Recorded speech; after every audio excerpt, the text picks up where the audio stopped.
It has been a very deadly year on Hawaii roads so far, and the holiday season still upon us. Police and government leaders are urging drivers and pedestrians to be smart and vigilant. Joining us live to discuss this and a number of other issues is Transportation Director Ed Sniffen. Ed, thank you so much for joining us. Let's start with this. Hawaii has already passed last year's total for traffic fatalities. What is your department doing to try to reduce the number of deaths? We're going to continue to make sure that infrastructure starts making things a lot safer. We've been putting in 260 speed humps throughout the state. We're adding in rapid flashing beacons with the street lights on top of them to highlight better the pedestrians in areas. And we're going to make sure that we keep improving our infrastructure to minimize the speed that's on the system. No matter what causes the crash, the speed causes the fatality. And we're asking everybody to manage their speed on the system. Yeah, and speaking of speed, for months, drivers have been receiving those warnings from the speed and light cameras. But starting November 1st, those citations will be issued. So what kind of impact have you seen just from the warning phase? So far, we've seen numbers come down, but not down far enough. We're giving warnings for speeds above 11 miles per hour. And so far, we're giving out about 60,000 warnings per month. I mean, that's way too many people speeding through those areas. We know that once we start citing, those numbers will come down significantly. So I'm asking the public, everybody knows where these 10 locations are throughout the state. Let's make sure that when we get to those areas, we don't have to issue any citations to anybody else anymore.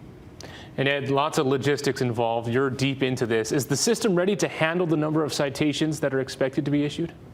Yes, we've been working very closely with all of our partners in the industry, especially with judiciary, and we have plans to make sure that we can move forward so that we don't overwhelm anybody throughout the system.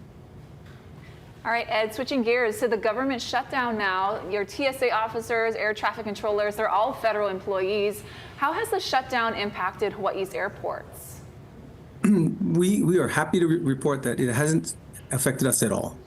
We really appreciate our federal partners. They keep coming to work even during this time they're not getting paid. They keep servicing our public to make sure that our economy can keep rolling.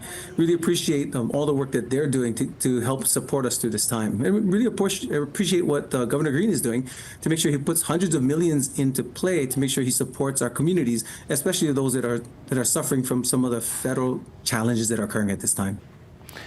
And Ed, we want to touch on this as well. The Kona Airport runway was closed from 7 a.m. to 2 p.m. today for emergency work, causing flight delays and cancellations. What is the status of that work, and is more work required?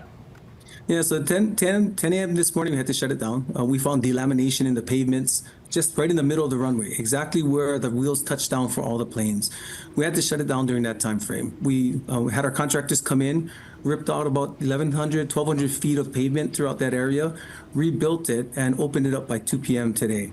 So during that 7-hour period, 8-hour period, we couldn't have any flights take off. So many were impacted during that time frame. There were a lot of flights that were redirected that were coming in from the mainland, redirected to Oahu and Maui, and some were just held and delayed to make sure that we had this all settled before we could go. Tonight, we're extending the time frame that flights occur to make sure that we can get everybody in and out that want to get into Kona. But everything is good now. All right, Transportation Director Ed Sniffen, we always appreciate the time, Ed. Thank you. Thank you. Thank you, Ed. All right.